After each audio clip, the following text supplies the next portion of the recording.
Abra sua Bíblia então comigo em nome de Jesus. Esteja ela no papel, no celular, né? Mateus capítulo 26. Já faz um tempo que a gente tem ministrado outras coisas na ceia de igual importância, mas hoje eu quero falar um pouco mais sobre a mesa de novo e nós entendermos isso aí de novo. Mateus 26, 20. Mateus 26, 20, amém? Glória a Deus. Enquanto você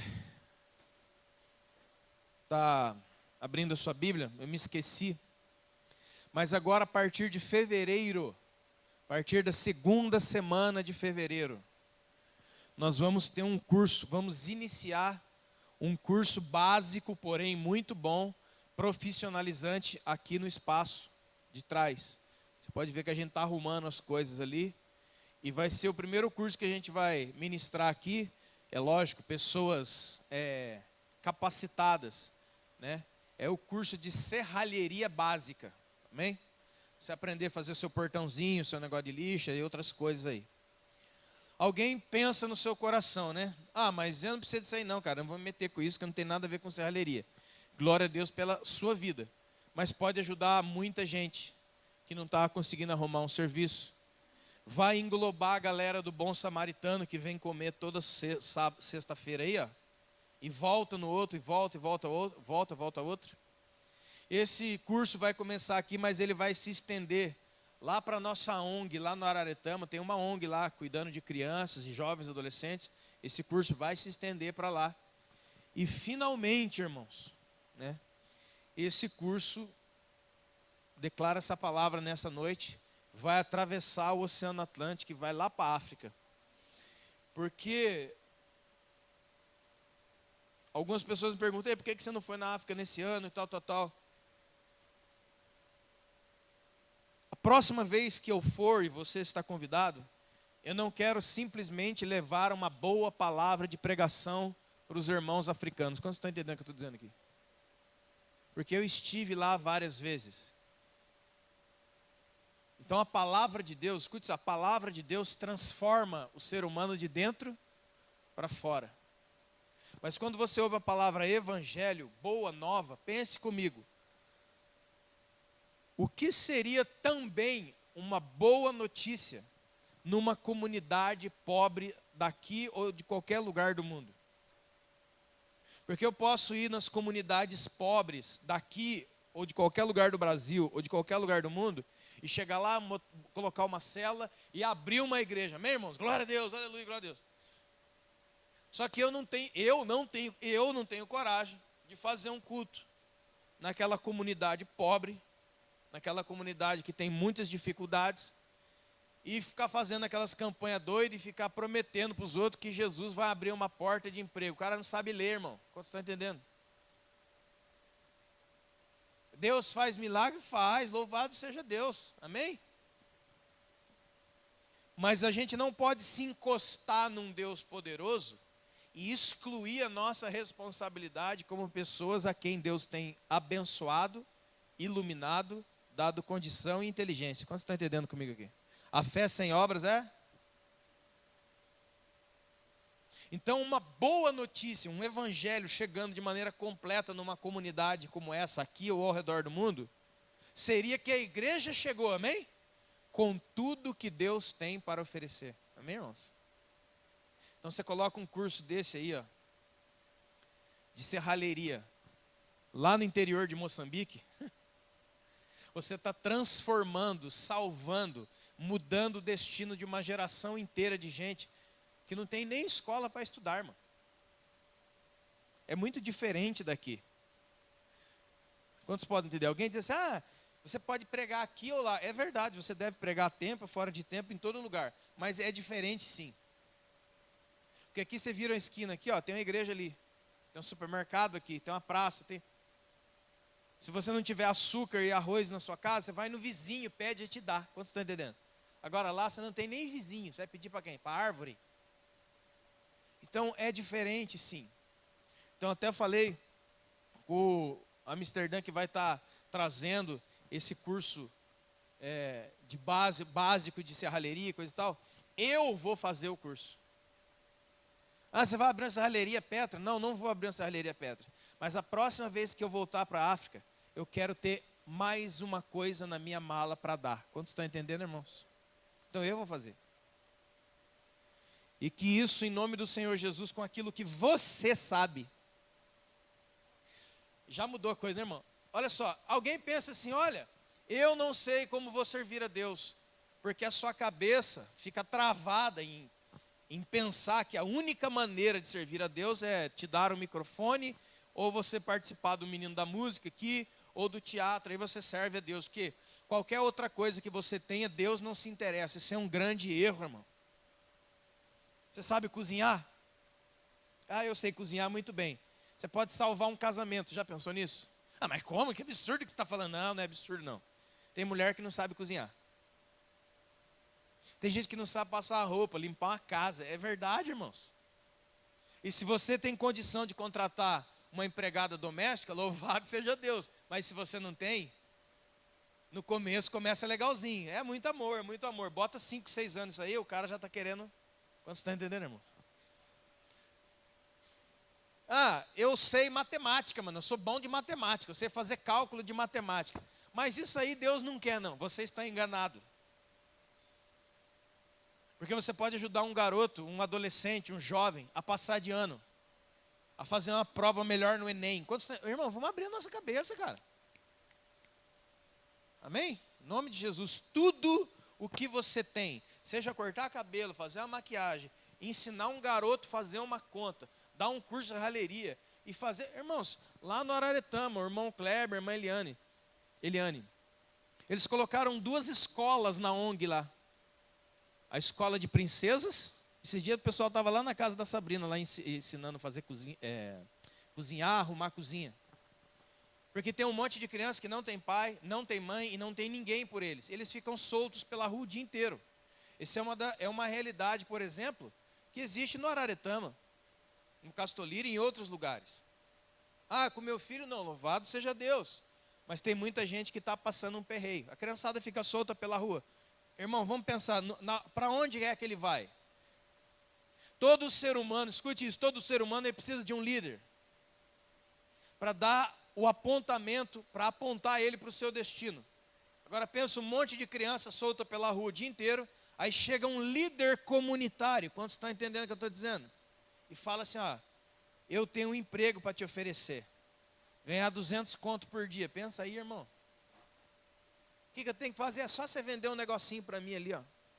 Eu já falei aqui há uns tempos atrás, uns bons tempos atrás, lá no Castolira, em evangelismo, casa em casa, encontramos uns garotos na esquina.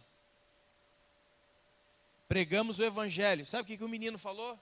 Pastor, eu sei que Jesus é Deus, eu sei que eu estou errado, mas eu não tenho pai, a minha mãe está presa, eu não tenho como ir na escola, e se eu trabalhar de servente de pedreiro, naquela época, no máximo 50 conto por dia.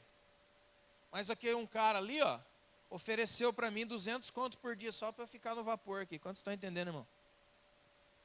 Então não adianta a gente aqui na cidade, tudo bonitinho, a mesinha, legalzinho, ficar passando um discursinho de, sabe? Jesus venceu tudo, e ele venceu, tal. E, inclusive, irmãos, Jesus venceu na cruz o que ainda nós estamos, que é a nossa preguiça de botar o avental da peça aqui. Quantos podem entender? E eu te digo, se você não tem um avental, você ainda não entendeu nada sobre o reino de Deus. Porque ser cristão não é ser o certo enquanto as pessoas estão erradas. É ser o certo e por isso servir as pessoas que estão erradas, ou estão no erro. Quantos estão entendendo? Porque senão, mano, ó, irmão, a gente vai ficar aqui cantando musiquinha para Jesus, e Jesus assim, ó, só não mato vocês porque eu estou na misericórdia. Então esse ano é um ano de muitos trabalhos, e tem trabalho para todo mundo, em todo lugar. Então eu não quero ter que voltar para a África ou qualquer outro lugar que Deus permitir, só com um discurso Amém? E mandando fazer uma fila de um monte de gente que tem fé que a vida vai melhorar. Mas eu não sou nem alfabetizado, eu não sou. Eu não sei ler. Como a minha vida e a vida dos meus filhos vai melhorar? Agora, sendo igreja e tendo um monte de coisas e habilidades dentro de mim e dentro de você, eu não posso enterrar o talento na terra. Quantos podem entender?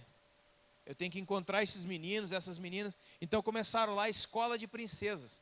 A irmã Eliane e as outras irmãs cataram as menininhas assim do tamanho da Carolzinha, andando tudo pela rua, e começaram a dizer para elas que elas eram princesas, que o pai delas era um rei. Amém? Quantos estão entendendo? E aí formou um grupo de meninas, cara, que estava aprendendo as coisas que não tinha ninguém para ensinar. E agora vai começar uma escola, não estranho o nome não, mas eu amei, escola para macho. Para macho. Que vai pegar os meninos que estão na mesma questão e vai falar assim, ó, rapaz, você não pode ser um zero à esquerda na vida não. Ah, mas meu pai não sei o quê, minha mãe sumiu, ótimo, então eu vou ser seu líder. Vou te revelar quem é Jesus, você vai aprender uma coisa, você vai para a escola, você vai sair dessa rua aí, meu irmão. Então a igreja precisa entender, irmão, que enquanto nós estamos aqui, Jesus está trabalhando geracionalmente. Jesus está trabalhando nessas crianças aí. Eu já falei aqui várias vezes, que muitas coisas que eu e você estamos plantando hoje, não vamos colher, mas eles vão. Então se é pelos nossos filhos, ainda vale muito mais a pena do que para mim mesmo. Quantos podem entender isso, irmão? Então envolva-se. Você sabe matemática, você sabe alguma coisa, não sabe? Eu me lembro da irmã Ruth, lá na igreja evangélica quadrangular, que na época tinha 73 anos. Não sei nem se Jesus já buscou, está aí ainda a irmã Ruth, não sei. Era uma senhorinha. E depois de um culto como esse, ela chegou para mim e falou assim, eu não sei pregar, não sei cantar, não sei fazer nada disso, tem 73 anos, o que eu faço para Jesus? Eu falei, fala aí o que a senhora sabe fazer. Ela sabe fazer crochê, tricô e aquele negocinho, eu não sei como é, aquele artesanatinho que faz, eu não sei o nome daquele negócio. Eu falei, então use isso. Ela foi sozinha no centro comunitário do Feital, encontrou o líder do bairro, pediu acesso para usar o centro comunitário. E começou a ensinar para duas mulheres tricô e crochê, aquelas coisas, né? Bordados, aquelas coisas. O lugar se encheu de gente. E ela pregou o evangelho, ganhou todas aquelas mulheres para Jesus. Está entendendo, gente? Como não é só um culto aqui. Porque senão, ei, Jesus, né? Jesus bota a gente em cada um, irmão. Porque senão a igreja vira uma biqueira. Sabia que eu vim no lugar errado. Esse cara é louco. Calma, deixa eu seguir. O que é uma biqueira, irmão? É um lugar, é uma casa, onde alguém vai para pegar uma droga, um alucinógeno, um entorpecente e usar. Porque a realidade dele é tão complicada às vezes, que ele tem que se entorpecer, tem que ficar doidão, ou ele tem que ficar, ele é tão depressivo e tão para baixo, que ele tem que botar uma cocaína ali no nariz, para ele subir de nível, quantos estão entendendo? Para ele ficar doidão, pá, elétrico. E aquilo ali tem um preço, e você começa a frequentar aquele lugar. A igreja não pode se transformar num lugar desse, irmão. Onde você vem para se entorpecer. Você está entendendo, irmão? Onde você vem para fechar o olhinho, ficar igual Bob Marley no culto, assim, aí, apaga a luz, você fica lá assim, opa! Ui! Dando uns gritinhos, entortando o corpo, dando que coisa gostosa, você está fumando um beck na igreja, cara. Cristo não foi na cruz para você ficar entorpecido. E se você discorda, leia a Bíblia. Tentaram fazer isso com Jesus na cruz. O guarda molhou um isopo, uma esponja no vinagre e botou na boca de Jesus. Para quê? Porque se Jesus bebesse aquilo, o corpo dele seria entorpecido e ele não sentiria dor. O que foi que Jesus fez, irmãos? Ele cuspiu aquilo fora. Ele não aceitou, no momento de dor, ficar numa brisa. Quantos estão entendendo, amados? Então a igreja não pode ser a nossa biqueira, o nosso boteco, onde você passa de vez em quando, curte uma brisinha com Jesus, aí no próximo culto é quinta-feira eu já pego mais uma, e aí fica naquela vibe, o mundo está acontecendo e eu entorpecido. E eu enganado e enganando a muitos. Eu sei que a linguagem é estranha para nós que somos crentes, mas já vai rasgando aí, que é por aí mesmo. Quantos podem entender? Então aqui você recebe a verdade, para a verdade te transformar de uma tal maneira que você pode ser a resposta de Deus para os outros. Pare de orar para Deus enviar uma resposta. Se transforme na resposta. Qualquer um aqui tem condição disso. Beleza? Agora nós vamos pregar então. Mateus 26, 20. Chegada a tarde, ele se colocou à mesa com os 12 discípulos. É a Santa Ceia. E enquanto comiam, declarou Jesus: em verdade, um dentre vocês me trairá. E eles ficaram escandalizados e começaram a perguntar um ao outro: Senhor, sou eu? Sou eu? É ele? É quem? E Jesus respondeu: o que mete comigo a mão no prato, esse me trairá. O Filho do Homem vai, como está escrito ao seu respeito. Mas ai daquele por intermédio de quem o Filho do Homem está sendo traído. Melhor fosse que não tivesse nem nascido. Então Judas, que o traía, perguntou: Mestre, por acaso sou eu? E Jesus disse: é você que diz. Amém? Eu sei que talvez alguns aqui já acessaram a internet no www.famosospregadores.com e já ouviram umas conversas estranhas sobre Judas está salvo, Judas está no céu, Judas ajudou Jesus, Judas é o cara, Judas é muito bom. Então quero começar dizendo que não há, biblicamente, nenhum respaldo para isso.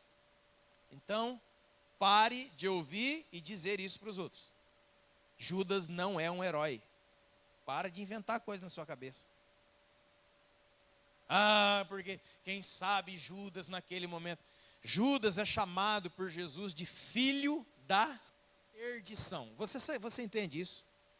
Jesus fala assim, de todos, Pai, lá em João 17, de todos que o Senhor me deu, nenhum se perdeu, a não ser o filho da perdição. O que significa isso, irmão? Realiza aqui comigo. Jesus está orando e falando com Deus Pai. Ele diz assim: Pai, graças te dou, porque nenhum daqueles que o Senhor me deu se perderam, a não ser um. O que Jesus acabou de dizer, irmão? Que Judas desceu na descarga, cara.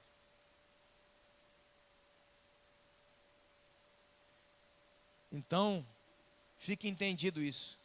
É interessante aonde Judas estava, irmão. Ele estava ao redor da mesa com Jesus.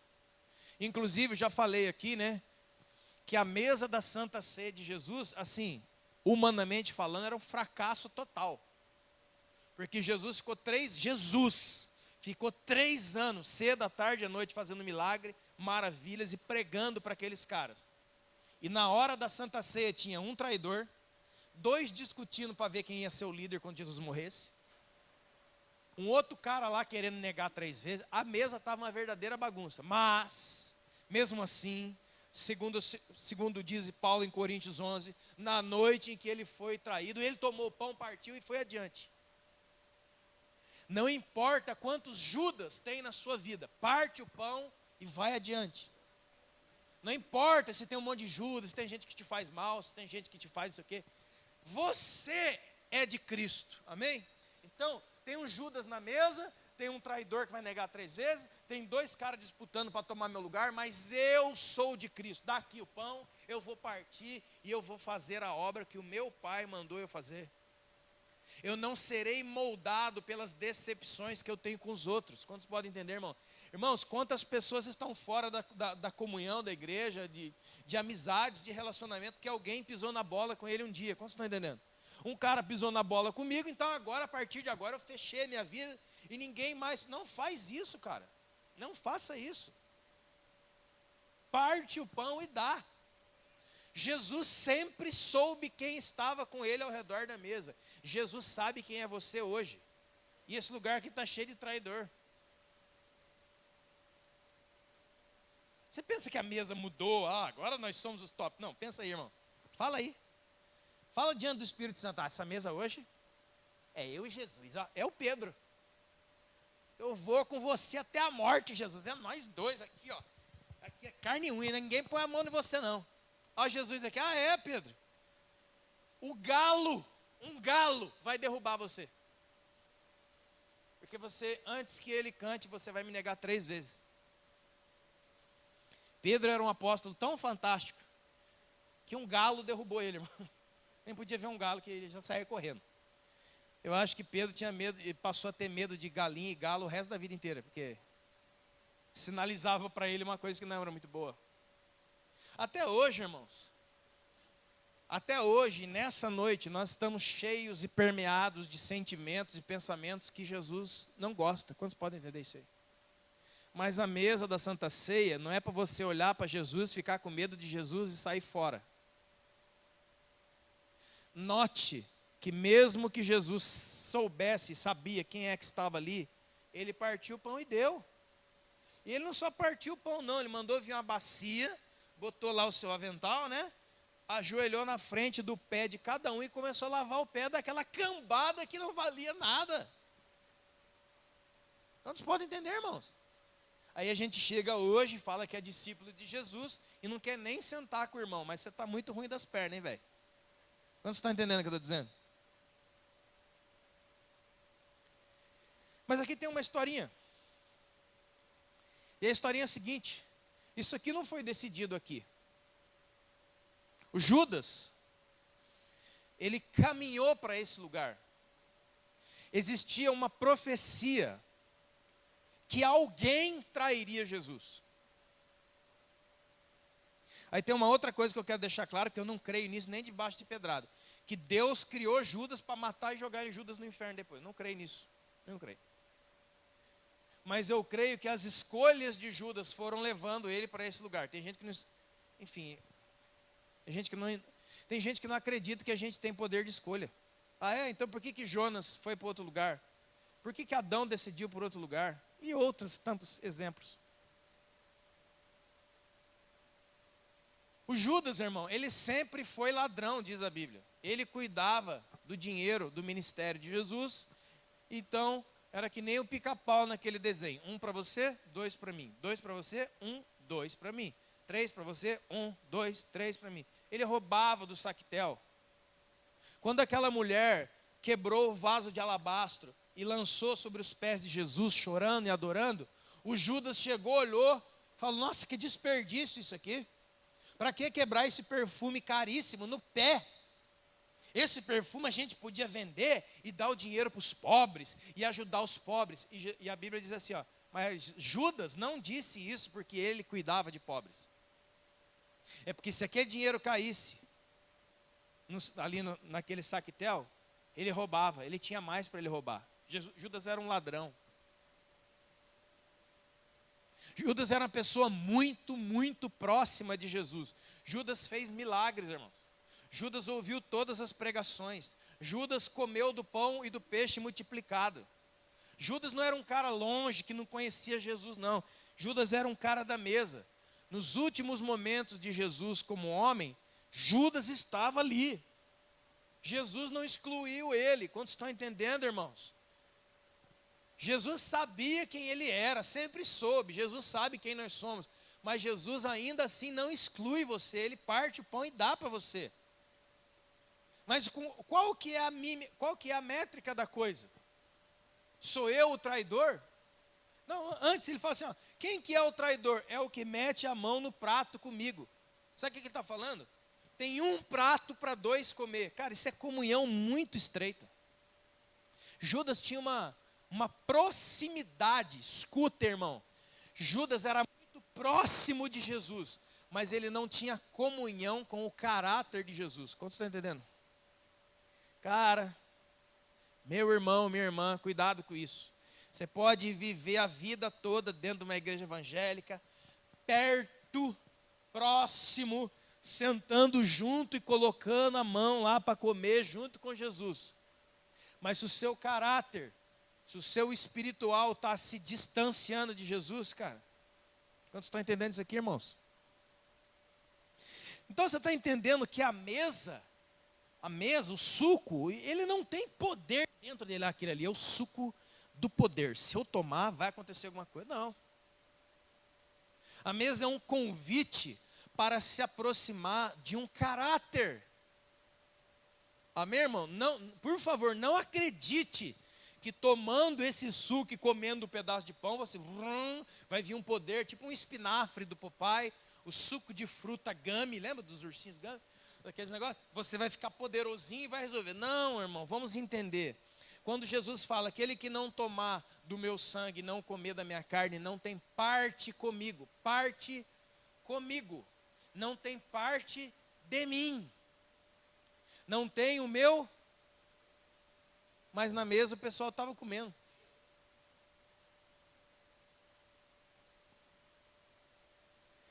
Hebreus diz assim, que sem fé é impossível agradar a Deus. Por quê? Porque aquele que tem fé, aquele que quer agradar a Deus, tem que crer que Deus existe, e é galardoador daqueles que o buscam. Para que nós possamos nos aproximar de Deus. Aproximar não é chegar perto, irmãos. Já falei aqui, perto de Deus, todo mundo está perto de Deus. O diabo está perto de Deus. Sabe por quê? Uma razão só. Porque Deus é onipresente. Deus está em todos os lugares e está ao mesmo tempo. Não existe uma criatura sequer que está longe de Deus. Porque Deus ocupa todos os espaços. Quantos podem entender isso? O diabo só sabe que é diabo porque Deus está do lado dele e fala assim, olha para mim. Quando é que você sabe que um prédio está torto? Tira os outros prédios retos do lado dele, você não percebe. Agora coloca construções retas, construções bem feitas, e você vai ver como aquele prédio está torto. Quantos podem entender? Sabe qual que é a mensagem de Deus, irmão? A igreja não foi chamada para acusar os outros dos pecados dele. Ah, você, seu safadão. Aquela mulher pecadora. Não. Basta que você ande direito na presença de Deus, que o torto vai aparecer. Quantos estão entendendo? Você não precisa botar o dedo na cara de ninguém, brigar com os outros. Por que é que você não faz isso? Vai na igreja comigo, seu filho do diabo. Que eu vou na igreja, eu sou fiel a Deus. E você aí, essa mulher, esse homem, esse filho. Anda na presença de Deus certinho. Amém? Quantos estão entendendo? Que o torto é revelado, sem que você suje as suas mãos. Então, por isso que muitas pessoas fogem, muitas vezes, da comunhão, da comunidade da igreja. Porque se ele entrar aqui, irmão, uma hora ou outra vai aparecer ele. E ele não quer que isso aconteça. Por isso ele foge. Quantos podem entender isso aqui? Então Judas estava lá. Mas antes ele já tinha encontrado com os religiosos. E ele fez um acordo, lembra? Isso é Zacarias capítulo 11, irmão. 700 anos antes de Jesus nascer, já tinha profecia em Zacarias 11 que dizia assim, ó, foi dado um preço por ele, 30 moedas de prata, é o preço dele e preço bem pago. Isso é 700 anos antes de Jesus nascer. Já tinha a profecia de quanto que ele seria vendido, por quanto seria vendido, que depois... Você conhece a história muito bem. Judas se arrependeria e traria de volta as moedas para os fariseus. Os fariseus não aceitam o dinheiro de volta, sabe por quê? Porque é preço de sangue de inocente. Eles pegam o dinheiro e compram um cemitério. Cara, vai vendo. Um lugar que até hoje em Israel se chama Aceldama. Aceldama é campo de sangue. Até hoje em Israel, este local, a Aceldama, é um cemitério. Aquelas 30 moedas da negociação se tornaram a maldição. E qual que é a questão aqui, irmão? Colocaram o preço em Jesus. A traição tem um preço. Quantos podem entender? A negação ela tem um preço. E como diz um ditado por aí, qual é o seu preço que está aqui hoje? Ah, não tem preço nenhum não. Aí vem as frases dos crentes. Porque Jesus já pagou na cruz todo o preço, aleluia. É crente, né? Bicho. Fala sério com você mesmo. Qual é o seu preço para não estar nessa mesa de maneira correta? Quantos podem entender? Eu não estou falando que você vai numa casa de câmbio vender a sua fé. Você não vai fazer isso. E também não estou falando que vai chegar uma pessoa 7 horas da manhã batendo palma na sua casa e falar: oi, tudo bem? Fiquei sabendo que você é o crente da rua. Sou mesmo. Então, estou com dinheiro aqui para te oferecer para negar Jesus. Não vai, não é isso. Eu estou falando aquilo que nós guardamos lá dentro, que tem nos tirado da verdade dessa mesa, da realidade transformadora dessa mesa, que é um preço. Tem gente vendendo a sua comunhão. Lembra, irmão? A mesa sem Jesus nada é. Não é nada. Qual é o preço? O que é que você, eu ou qualquer um de nós tem trocado pela plena comunhão? Escute, irmão. Plena comunhão com Deus não é vir tomar suquinho. Plena comunhão com Deus é a plena entrega. Plena comunhão é aquilo que diz o apóstolo Paulo lá em 1 Coríntios capítulo 6. Aquele que se une ao Senhor é um espírito com Ele. É Deus tomar você, você entra dentro de Deus e Deus entra dentro de você. Quantos estão entendendo? É aquilo que Paulo falou: não sou eu quem vivo, é Cristo que vive em mim. É se entregar plenamente, é deixar, sabe, irmãos, existe uma grande diferença. Muita gente tem feito isso aqui, ó, presta atenção. Hoje é dia do teatrinho, vou fazer o meu. Muita gente tem feito isso aqui na igreja. Essa é a experiência da maioria, ó. Essa aqui, ó. Ai, que gostoso. Ai, que gostoso. Ai, cadê tudo? Esta não é a experiência do Evangelho, irmão. A experiência do Evangelho é essa daqui, ó.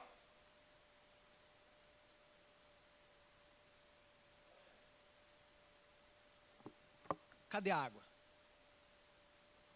Cadê a água? Agora, a água que estava na garrafa, a água passa a compor o meu corpo. A água me compõe. Quanto você está entendendo, amado? Para de jogar aguinha no braço, na cabeça. Ai, que gostoso. Você está tomando um banho. Ah, não. Estar com Deus é pular no rio de Deus, né? Existe um rio, você pula no rio. Aí tem gente que fala: eu estou vendo um rio aqui, a turma, ai, glória. Pula no rio, no concreto.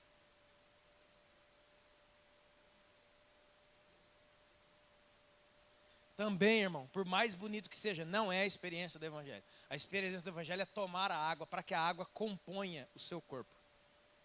Para que a água esteja em você. E quando eu começar a suar, sabe o que eu estou suando? A água que eu bebi, o Evangelho.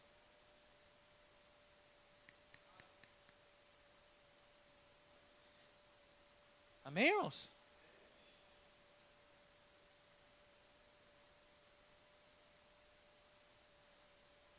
Então Judas botou preço no relacionamento dele.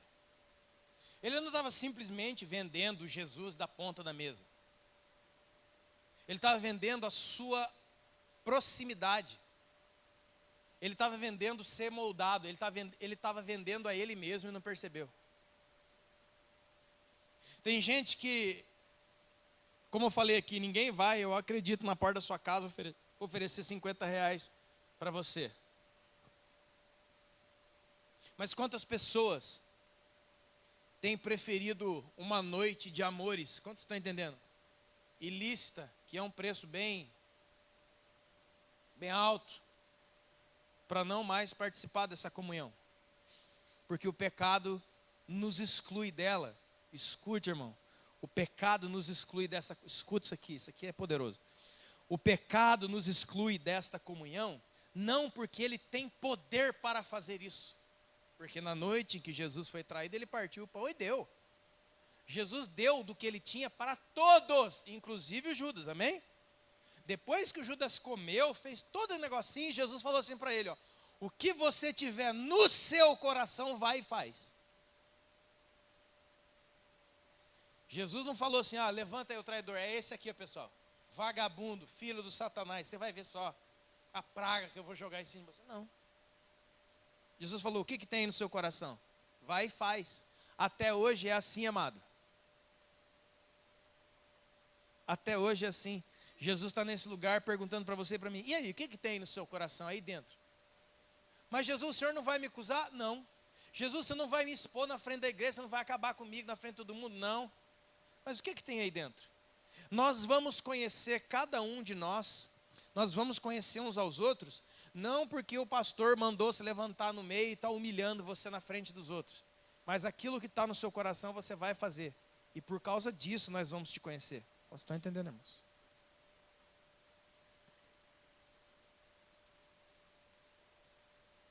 Qual o preço que tem, qual a vantagem, qual o preço que você tem pago, ou que tem sido pago, para que você não se sente aqui de maneira correta? Qual é a maneira correta, irmão, de se sentar à mesa da ceia? Não é a maneira, eu já sou santo, virei anjo. Não, cara, você é do seu jeito mesmo aí, do jeito que você está. Mas é com as mãos levantadas, dizendo, Senhor, eu sou pecador, sei que sou pecador, e preciso de um Salvador. E eu sei que o Senhor tem poder para fazer por mim o que eu não consigo fazer por mim mesmo. Vocês podem entender isso aqui? Então essa mesa hoje não é para você olhar, eu não sou digno, estou em pecado, cara, fiz um negócio aí, ó, essa semana eu fiz um negócio. Essa semana você fez um negócio. Essa semana você fez um negócio. Essa semana você fez uma coisa. É sério? Mais uma vez, olhe para a mesa de Jesus. 2 traíra, um negador, um traidor, e os outros mais loucos que o Batman. E Jesus fazendo tudo que ele tem que fazer. Jesus, irmão, o que é um Salvador, meu Deus do céu? O que é Jesus Cristo Salvador? Ele sabe quem somos nós. Jesus nunca teve uma expectativa com você não, querido. Como alguém que está chegando na igreja, Jesus fala, quem será que é ele? Você está de brincadeira, quem será que é ele? Jesus sabe quem são os filhos de Adão e quem são os filhos do pai dele. Amém? Quando Jesus convida você para a mesa hoje, você acha que ele convidou você porque você é bom? Que essa semana você foi joia? Que essa semana você orou? Você acha? Você ainda não entendeu nada. Nada. Por isso você não se apropria da essência da mesa, que é o quê? Se transformar através da comunhão no Cristo. O que a Bíblia diz, irmão? Cristo em nós, esperança de glória. O que a Bíblia diz, irmão? Eu podia virar à noite citando versículo aqui, gente. Que toda a criação anseia a manifestação dos filhos de Deus. Não é do Filho. O Filho já se manifestou. Agora são os filhos que têm que se manifestar, somos nós. Mas não é manifestar quem você é manifestar quem Ele é. Quando Jesus nasceu de Maria, Ele foi chamado de primogênito, primeiro filho. Depois que Ele vai na cruz do Calvário e ressuscita ao terceiro dia, quando Ele nasce, Ele é chamado de unigênito, filho único do Pai. Quando Ele morre na cruz, ressuscita ao terceiro dia, Ele é chamado de primogênito, o primeiro entre muitos irmãos. A Bíblia chama Jesus de nosso irmão mais velho. Quantos podem entender? Então, mesmo sendo um evangélico supimpa, você pode estar errando o alvo de Cristo e do evangelho drasticamente. E aí eu falo, olha, congrega onde você quiser, e vai lá, irmão. A resposta não é essa. A resposta é, hoje, mais uma vez, Deus não coloca uma mesa com uvinha, pãozinho e suco. Deus coloca a mensagem e a essência diante de mim, dizendo, sente-se à mesa. Não somente como uma pessoa que pode sentar à mesa. Lembre-se, irmão, o traidor pegava do mesmo prato que Jesus. Então não era para Judas ser curado naquela hora. Quantos estão entendendo? Era para Judas se arrepender naquela hora. Ele não se arrependeu. Por quê? Porque ele comer o pão e beber do cálice é tomar a forma dos símbolos daqueles elementos. É o lance da água. Quando Jesus fala, você tem que comer e beber, está falando que o quê? o pão, que sou eu, e o vinho, e o sangue, e a carne, que sou eu, vão se tornar os elementos, a composição da sua vida. Comer e beber de Cristo não é participar de um ritual uma vez por mês, gente. Comer e beber de Cristo é igualzinho eu fiz com a água. A carne, a vida de Jesus, por que Jesus falou, quem comer da minha carne e beber do meu sangue? Por que sangue? O que tem a ver isso aí? Levítico 16 diz o quê? A vida está no... Então, beber desse cálice é absorver a vida de Jesus para que ela passe a compor você. Igual a água. E quando você suar, quando você fizer os seus esforços, é Jesus que está fazendo. É a vida dele dentro de você. Não basta, então, irmão, sentar ritualmente ao redor de uma mesa, sem entender que isso aqui é sobre ter a comunhão com Cristo. É sobre se transformar naquilo que Ele é. É sobre beber dele, para que Ele componha você. O que é um alimento, gente?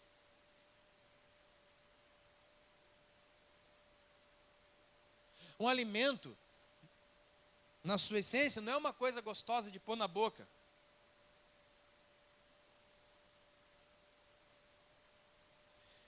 Mas é uma coisa que Deus preparou, o alimento é algo que Deus preparou para sustentar você.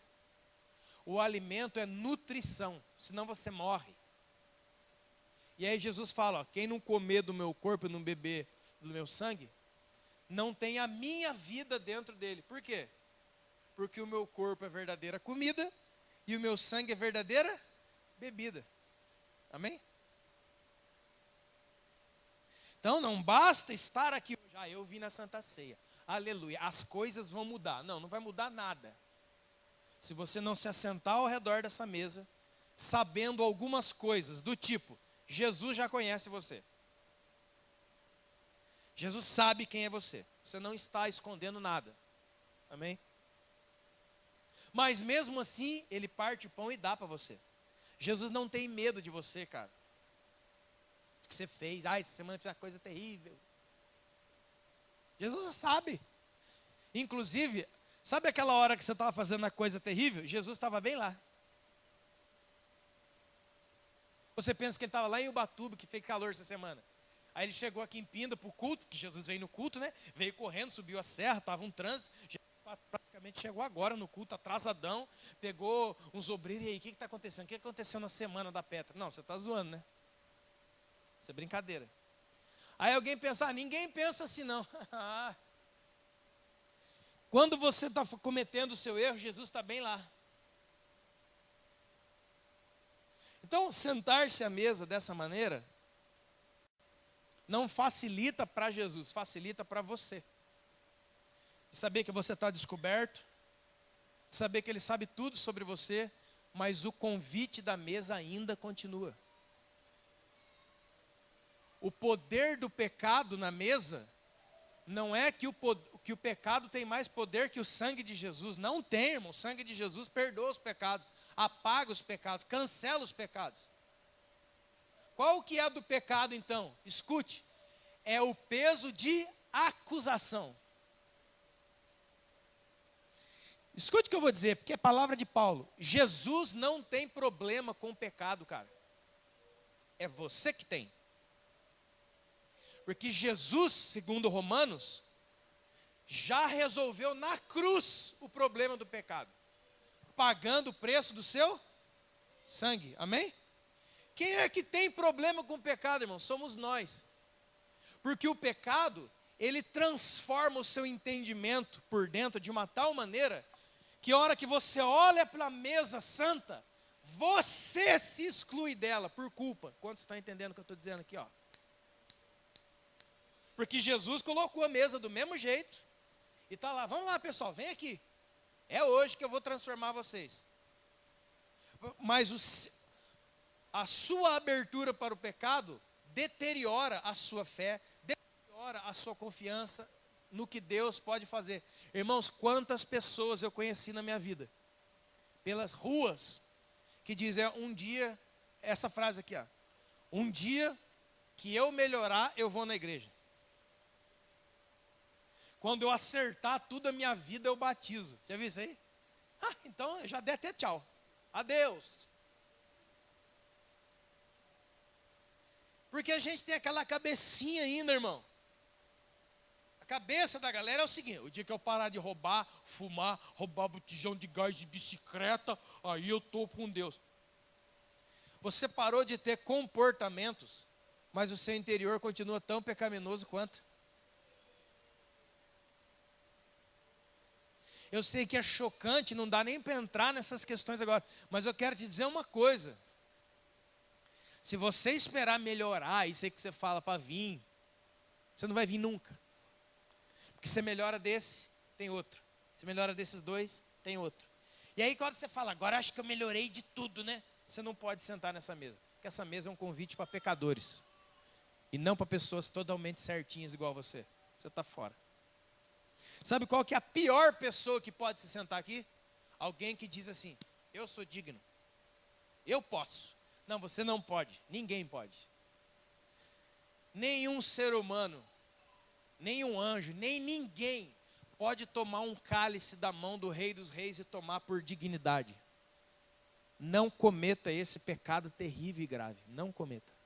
Sente-se aqui, de cabecinha baixa, e fala, Senhor, eu sou pecador, eu preciso do Senhor. Eu sei que o Senhor sabe o que eu faço, o que eu não faço, e o que eu penso e o que eu sou. Mas o convite de Jesus está ali, Ele colocou a mesa. Mas o pecado cauterizando você por dentro, te afasta do perdão. Quantos podem entender o que eu estou dizendo, irmão? Tem uma mensagem dentro da sua cabeça, deixa eu ver isso aqui, você tomar Santa Ceia hoje, mas você é muito cara de pau mesmo, hein? Fazendo o que você faz. Mas a ceia é justamente um convite a pecadores. Irmão, vamos parar, cara. A gente precisa se converter ao evangelho, não é possível. Ah, mas a igreja X ensinou a igreja X, vai dar conta para Jesus naquele dia. De ter tirado o único remédio que cura os doentes, do doente em fase terminal. Isso aí, esses caras vão ver. Porque não existe um versículo na Bíblia, dizendo coisa sequer semelhante a essa. Eu já participei de lugar, irmão, que a pessoa estava precisando da comunhão de Deus, o cara foi com a bandeja, olhou na cara dele e fez assim, ó.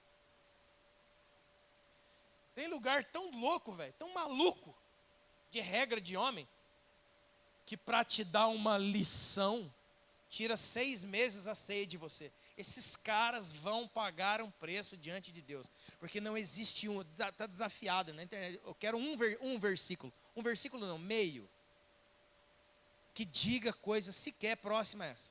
Não existe. Porque aqui me consta, desde Adão, segundo o apóstolo Paulo em Romanos, todos pecaram e destituídos estão da... Todos, sabe o que é todos? Todos. Então não há ninguém que possa. Agora, porque foi ensinado que é o suquinho do poder, que entra ou sai, que faz a coisa, e não foi ensinado que a mesa tem uma essência de comer e beber para se tornar o dono da mesa, você se afasta dela porque o pecado acusa, o diabo acusa. Quanto mais pecado existe em você, mais força Satanás tem como acusador dos irmãos de falar na sua cabeça, hoje não é para você não, sai daqui, ó. Se eu abrir, eu estou pregando aqui hoje, se eu abrir o meu coração para Satanás falar comigo agora, eu não tomo Santa Ceia. Aí você fala, oh, será que ele bebeu? Será que ele fumou? Será que ele adulterou? É os 3 pecados que existem no mundo, né? Não existe mais nada. Irmão, quem está fumando aqui? Ninguém. Quem está adulterando aqui? Ninguém. Então vamos soltar o suco para todo mundo, né? Por que não se pergunta assim, ó, quem aqui sente inveja? Espera só um pouquinho. Você já leu Gálatas 5,16? As obras da carne são conhecidas. Prostituição, impureza, lascívia, inveja, porfia, ciúmes, discórdias, facções, iras. Quem aqui já sentiu Ficou bravinha essa semana com o trânsito, com o calor. Quem já? Você não pode tomar. Você está em pecado. Ira descontrolada faz mais mal que cigarro. Mas a igreja evangélica do Senhor não pode falar isso. Vamos combater o cigarrinho debaixo da mesa e vamos deixar os pastores, os irmãos espancarem as esposas, porque não, espancar a esposa pode. Olha, tem um irmão aqui que está batendo na mulher. Está batendo na mulher? Tá. Mas ele fuma? Não. Ah, então.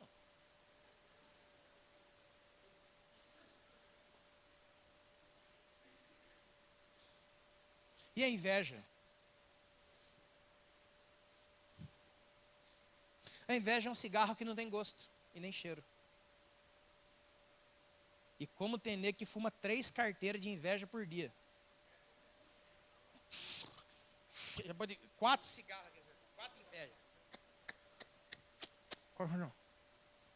Você acha que inveja agrada a Deus? Uma pessoa invejosa? Sabe o que é o invejoso? Não é alguém que quer ter o do outro. É alguém que quer ter o que o outro tem e fazer o outro perder o que tem. Olha que coisa satânica e maligna. Ah, mas a inveja todo mundo. Já viu o crente? O raça, irmão. Crente é uma raça, velho. Já viu o crente? Ah, mas inveja todo mundo tem, né? Você tem também, eu tenho. Um pouquinho também, só um pouquinho. Eu não tenho muito não, só tenho um negocinho assim. Ah, então tá bom. Irmão, tá fumando aquele cigarrinho do capeta, chupeta do diabo, cigarro, chupeta do diabo. Tá fumando? Irmão, entre parênteses aqui, entre parênteses. Eu não estou falando para você acender um derby e botar na boca, não, cara. Não estou falando que isso é de Deus, não, amém? Não estou falando isso, não. Não ponha cigarro e nem palavra na minha boca. Eu não estou dizendo isso, não. Eu estou falando de uma outra ala de pecados que a gente praticamente beatificou. Não é mais pecado de inveja, não. Quantos estão entendendo? Parece que a igreja evangélica tem o poder de santificar alguns pecados em detrimento de outros. Quantos estão entendendo, irmãos? Mentira! O diabo é pai da... Quem que é seu pai? Ai, pastor, está amarrado em nome de Jesus. Ó, a minha boca não fala mentira. Eu não falo mentira para ninguém. E as mentiras que você conta para você mesmo? Mas eu não conto mentira para mim, não. Conta sim. Quer ver uma? Eu não posso. Eu não tenho. Eu não consigo. As 3 principais mentiras que têm bloqueado tudo que Deus quer fazer na sua vida são essas. Eu não posso, eu não tenho e eu não consigo. Isso é mentira. Porque em Cristo Jesus nós somos mais que... Agora, eu não conto mentira para ninguém, mas eu conto mentiras dentro da minha cabeça, é mentiroso do mesmo jeito. E a Bíblia diz, aquele que ama e pratica mentira fica fora do reino de Deus. E o reino de Deus não é um lugar que você vai depois que você morre. O reino de Deus é agora. E por que nós não entramos e não vivemos segundo o reino de Deus? Porque a gente ama algumas mentiras de estimação. Glória a Deus, irmão. Deus liberta do vício, sim. Eu fui um deles, fui liberto do vício. E outros aqui, um monte de gente foi. Louvado seja Deus, eu não estou falando isso. Mas Deus continua te libertando, irmão. Deus não para. Deixa eu ver, já saiu o cigarro, a cachaça e a maconha. Ah, é, pessoal, já ganhamos. Não, Ele continua cavando você por dentro. Porque Ele quer tirar o invejoso. Ele quer tirar o iracundo, o cara bravo, o cara nervoso, o cara estourado. Ele quer tirar o desequilibrado, pessoas desequilibradas emocionalmente, cara. Sabe pessoa desequilibrada emocionalmente? Você sabe, né? Ai de você se acordar no mesmo dia perto dessa pessoa. Sabe que as pessoas que chegam no trabalho, chegam assim, já chega endemoniada, né? E aí, tudo bem? Não estou bem e não falem comigo porque hoje eu acordei com o bicho. Exatamente. Exato. Olha, se mexer comigo eu viro o bicho. Exatamente. Que bicho? Depois...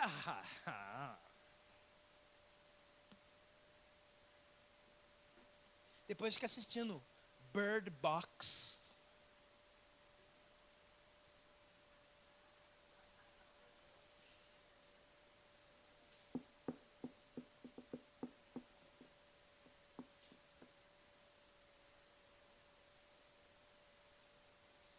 Se você não assistiu, não perca tempo.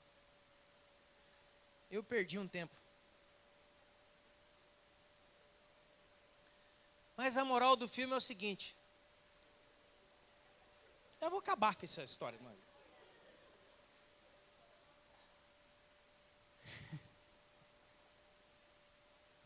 Existia uma profecia sobre Judas. E ele traiu Jesus por 30 moedas. Qual é o seu preço? De não estar nessa mesa, para não estar nessa mesa da maneira correta. Comendo e bebendo e absorvendo aquilo que transforma você e passa a ser parte da sua composição de vida.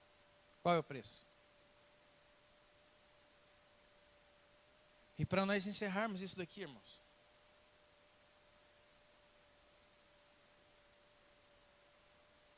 O preço de 30 moedas não saiu do nada, não. Vamos ver quanto que vale. O que você acha? 20, 25? Ah, eu dou 30, batido. Não. 30 moedas, segundo o livro do Êxodo, capítulo 21, era o preço de um escravo ferido ou morto. Está escrito lá no Êxodo assim, ó. Se o seu boi, se o seu animal de carga, se o seu animal feriu o escravo de outro, e feri-lo, e incapacitá-lo ou matá-lo, você vai ter que pagar para ele 30 moedas de prata. 30 moedas de prata era o pagamento por um escravo ferido. Quantos estão entendendo, irmão?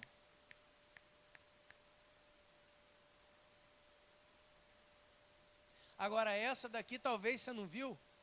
Levítico 27:4. Sabe o que diz lá? Que 30 moedas era o preço que se pagava por uma mulher escrava. Lá tem uma questão de idade, depois você coloca a idade de Jesus, de 30 a 33 anos. O preço era mais de 50 moedas. O preço certo por um homem como Jesus seria mais de 50 moedas. O preço por uma mulher era 30 moedas. Sabe o que significa isso?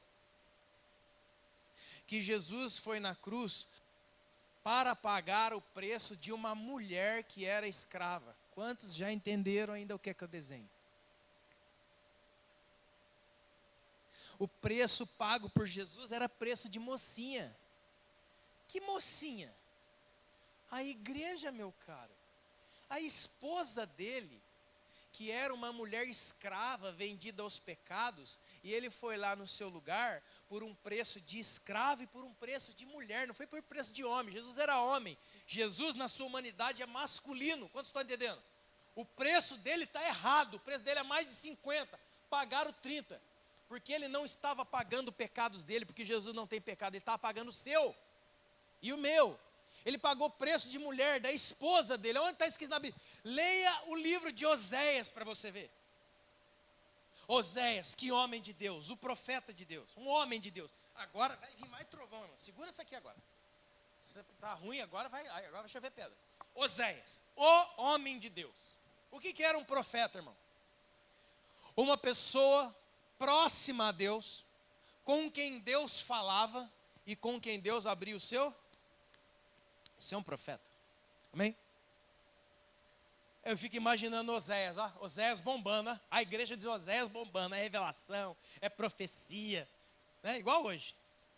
Bota um cara lá, xerox divino, a igreja lota. Aí Deus chegou um dia para Oséias e falou assim: ei, Oséias, você é meu amigo? É nós, Senhor. Você me ouve, Oséias? Você me obedece? Você me ama, Oséias? Aham. Então você vai fazer um teatrinho para mim. Você pensa que esse negócio de... Alguns ignorantes dizem, esse negócio de teatro não é da Bíblia, não. É porque você não leu a Bíblia. A Bíblia é cheia de peças de teatro. Ah, não é não? Ah, não? O Jeremias, por exemplo. Pega lá um cordão, amarra no corpo. Aí. A peça de teatro aqui, ó. Oséias, você vai casar. Oh, glória. Não é? Oh, glória.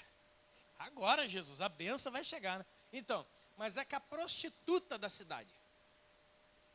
Irmão, entre parênteses aqui. Vamos supor que o pastor, que o homem de Deus da sua igreja é solteiro, hein? Ah? Que homem, aleluia, ele faz milagre, na minha igreja tem milagre. É homem de Deus, Átila, esse é de Deus, esse é de Deus. Ele esperando uma... o crente está esperando uma varoa. Ai, Jesus, me salva. É a varoa, e vai ter que ser uma varoa de guerra, vai ter que ser uma mulher de, joelhos. Aí Deus fala assim, então, sabe aquela menina que faz ponto de prostituição ali perto do bar? Sei, Jesus, você quer que eu vá lá e põe o dedo e diz assim, diz o Senhor, sua desgramada, Deus vai te matar, é isso? Você está dando uma mensagem de exortação. Não, casa com ela. Irmão, vamos ser sinceros. Se fosse hoje, e fosse eu ou algum de vocês, você é sincero, você é verdade, não conta mentira. Você ficava nessa igreja? Pô, o pastor estava indo bem, né, mano? Cara de Deus. Casou com quem? Olha os comentários das linhas de igreja. Ai. Vou falar uma coisa aqui, viu, gente? Ai. Me perdoe, Deus sabe o meu coração, mas deixa eu falar uma coisa aqui com você, Átila. Demônio na sua boca. Corta isso aí. O homem de Deus da época, irmão, caiu, o cara caiu. Quantos estão entendendo? Porque um homem de Deus não se casa com uma prostituta, sim ou não? Não. Você ia sair dessa igreja falando mal e tacando pedra na vidraça. Onde já se viu que falta de respeito com o Senhor. Mas eu tenho descoberto uma coisa na palavra. Só homens poderosos podem descer a profundezas de trevas para salvar pessoas. E o exemplo é um homem chamado Jesus, que na sua morte desceu às regiões inferiores da terra, pregou os espíritos aprisionados e levou cativo o cativeiro. Você não tem Bíblia para isso não, tem sim, toma. Tá! Jesus desceu às regiões inferiores da terra e pregou os espíritos aprisionados. Jesus nunca teve medo de uma prostituta. Sabe por quê? Porque Jesus nunca olhava a mulher como uma prostituta ou o cara como um ladrão. Esse é o problema, que nós não conseguimos alcançar essas pessoas. Você olha e vê uma prostituta. Você não vê a sua irmã perdida. Você não vê o seu irmão que está perdido. Você vê alguém que é sujo. E você não se aproxima. Está vendo o nosso pecado? De todos nós aqui, olha, não vai dar para a gente tomar ceia. Não vai dar. Por quê? Olha o pecado grave aqui, ó. Tem um monte de irmãos nossos aqui, ó. Mas nós não vamos chegar perto dele, sabe por quê? Aí o Osé, homem de Deus sou, vai lá e casa com ela. Porque eu já sei, né, Senhor? Tudo bem, então eu aceito, mas o Senhor vai transformar ela numa mulher varoa, né? Ela vai contar testemunho nas igrejas. Não. Ela continuou prostituta, casada com um homem de Deus. Leia o livro, você vê. O livro de Osés, irmão, é drástico, é terrível para a nossa religiosidade. Porque de dia, ela passava dormindo o dia inteiro. Sabe por quê? Porque ela trabalhava à noite. Casada com o homem de Deus. E quando ela chegava no outro dia de manhã, toda arrebentada, quem já está entendendo o que eu estou dizendo? Estava lá o café preparado, a comidinha preparada, ela comia e dormia a noite inteira, e ele ia para a praça passar vergonha, não é profetizar não. Porque agora, o homem de Deus era o homem mais humilhado no meio do seu povo. Sabe por quê? Eu fiquei com a sua mulher ontem. Mano, ninguém aqui sabe o que é isso, e graças a Deus por isso. O nível profundo de humilhação que Oséias passou. Oséias não aguentou, irmão. A mulher dele foi tão sem vergonha, tão sem vergonha, tão sem vergonha, que ela foi vendida como escrava no mercado da praça. Aí Oséias orou, Senhor, eu acho que agora chegou o dia da minha redenção. O Senhor me livrou dessa mulher, né? A Deus aqui, não. Vai lá e compra ela de volta. Quem é a mulher prostituta da praça? É você, irmão. Sou eu. Para você entender o grande, poderoso, avassalador e transformador amor que Deus tem. Deus sabe que você é uma prostituta na praça. E não é por causa de cigarro e cachaça, não. Por causa desse coração aí, ó, que está aqui dentro da gente. Cheio de invejinha, cheio de picuinha, cheio de raivinha, cheio de planos. Você acha que Deus não sabe? E a cada ceia, e a cada culto, o pai fala com o filho: filho, só você pode descer lá. Só você pode ir lá onde essa turma está, que somos nós. Compre ela de volta. E qual foi o preço? Para você entender que nessa noite Jesus não tem medo de você. Ele está aqui sabendo quem eu sou e quem você é. Mas mesmo assim, Ele está ali dizendo para você: vem, eu já sei quem você é. Só eu posso te tirar de onde você está. Você não consegue. Irmão, isso que eu estou falando. Aqui não tem um anjo pregando para você não, cara. Tem outra pessoa igual a você. Se você soubesse quem eu sou como Deus sabe, você não congregaria aqui. Você não sabe quem eu sou. O apóstolo Paulo diz assim: só duas pessoas conhecem você. O seu próprio Espírito e o Espírito de Deus. Se o Espírito de Deus começa a cavocar você, não tem um ser humano nessa igreja aqui que pode sequer colocar uma cadeira do lado dessa mesa. Por isso nós precisamos de um Salvador, que vai transformando a gente. Por isso Deus enviou o Espírito Santo para morar dentro de você. Irmão, Deus não enviou o Espírito Santo para morar dentro de você para você orar em línguas na igreja. Tremer. Parece aquele episódio do Chaves, do choque. Todo mundo fazendo assim. O Espírito Santo veio morar em você para finalizar a maldição de Adão. Para continuar a guerra no seu interior até matar os últimos inimigos. A Bíblia diz assim, que Deus colocou Jesus no trono e colocou todos os seus inimigos por estrado dos seus pés, até vencer os últimos inimigos. Até que os últimos inimigos sejam vencidos. E não é mais o diabo já foi vencido na cruz. Lê a Bíblia. Então com quem é que Jesus está lutando? Adivinha? Faz assim com a mãozinha, ó. Você que não bebe, você que não fuma, você que não fica com o homem, com a mulher dos outros, você que não pula na casa dos outros para roubar o botijão de gás, você que não faz mal nem por uma mosca, pastor. Olha, eu faço assim, a borboleta senta no meu dedo. Eu sou uma pessoa boa. Irmão, não. Você não é uma pessoa boa. Você não é bom. As pessoas discutem. Sabe qual é um dos nomes do diabo? Maligno. Maligno fala de natureza interior. Muitos de nós não fazemos mais maldades. Como vocês estão entendendo? O que é uma maldade? Atos externos que ferem os outros. Isso é uma maldade. Você não faz mais maldades, mas você pensa maldade na sua. Você está lá dentro do ônibus, está dentro do carro, passa aquela irmã com calor. Você está entendendo? Você pega até no volante do carro assim, ó. Dá uma estufada, né? Aleluia, né, Jesus? Glória a Deus pelas tuas obras.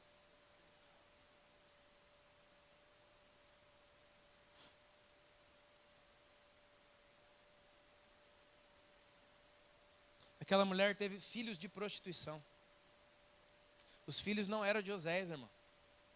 Os filhos eram sabe lá de quem. Nasceu a primeira menina. A menininha. Nasceu a filhinha. Sabe o que Deus falou para Oséias? Põe o nome nela bonito. Sabe o que é? Ai, o nome aí? Não. Põe o nome dela assim. Você não é o meu povo. Não, peraí. Nasce um bebê.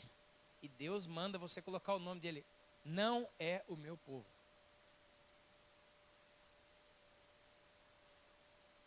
No fim, irmãos, Oséias foi tão atormentado da vida que tinha, que clamou a Deus. Sabe o que Deus falou para ele? Oséias, dá um abraço aqui. Eu quero te abençoar, Oséias. Para você entender, Oséias, que esse marido traído aí, sou eu. Que esse cara que casou, que te amou quando você ainda era pecador, Sou eu. Deus não esperou você arrumar a vida para te amar. Paulo aos Romanos, porque Ele nos amou quando nós ainda éramos. Jesus foi me buscar no bar, irmão. Jesus foi buscar o Vicente lá na biqueira da desgraceira lá. E foi buscar você lá no inferno onde você vivia. Mas eu nem fumava e nem ia na biqueira. Mas você era um ser humano, né? Condenado ao inferno.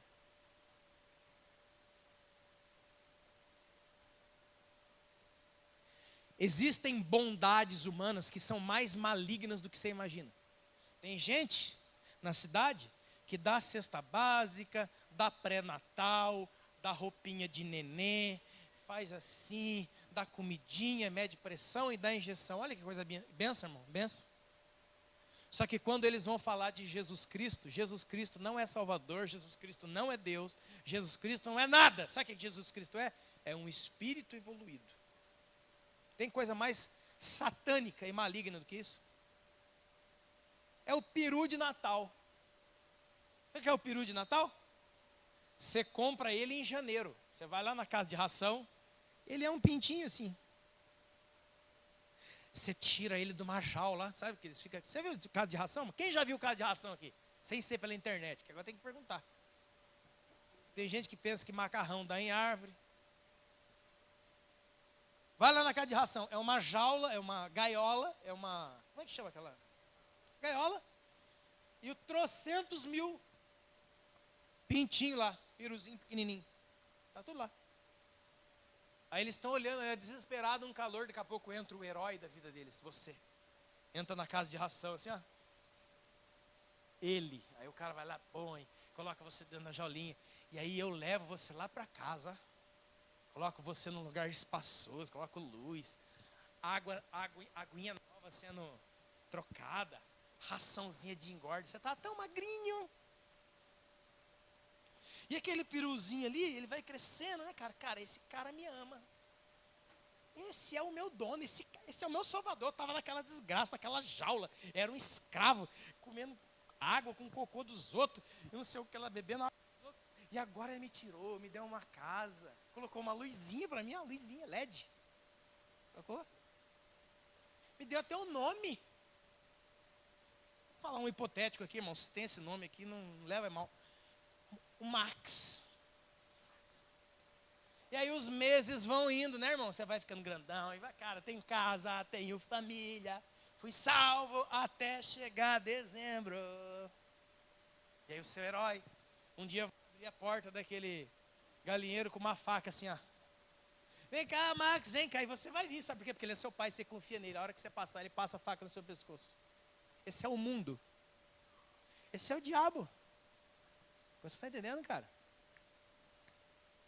Hoje, aqui nesse lugar, todo aquele que crê pode se aproximar. Todo aquele que crê. Não é todo aquele que é o bom. A fé não é crer na sua bondade. A fé é crer na bondade de Deus. No poder de Deus. Na graça de Deus. E no poder do sangue de Jesus derramado. E aí você senta aqui. E Jesus sabe, eu sei quem é você. E Jesus fala, eu sei quem é você. Mas eu paguei um preço para que você pudesse sentar aqui. Come e bebe. Porque quando você comer e beber, e você me colocar para dentro de você, a sua composição vai ser mudada. O alimento vai entrando para dentro de você. Você come uma coisa, cai no seu estômago, o seu corpo vai digerindo aquilo. Sabe qual que é o último lugar do alimento? A célula. Para gerar energia. Então, amado, em nome do Senhor Jesus, nessa noite de entender um pouco mais a profundidade, beleza e maravilhosa graça que está no Evangelho, não se exclua, porque crê mais na acusação de um derrotado do que na palavra de um vencedor. Porque Jesus venceu para que você pudesse se aproximar. Se coloque de pé em nome de Jesus.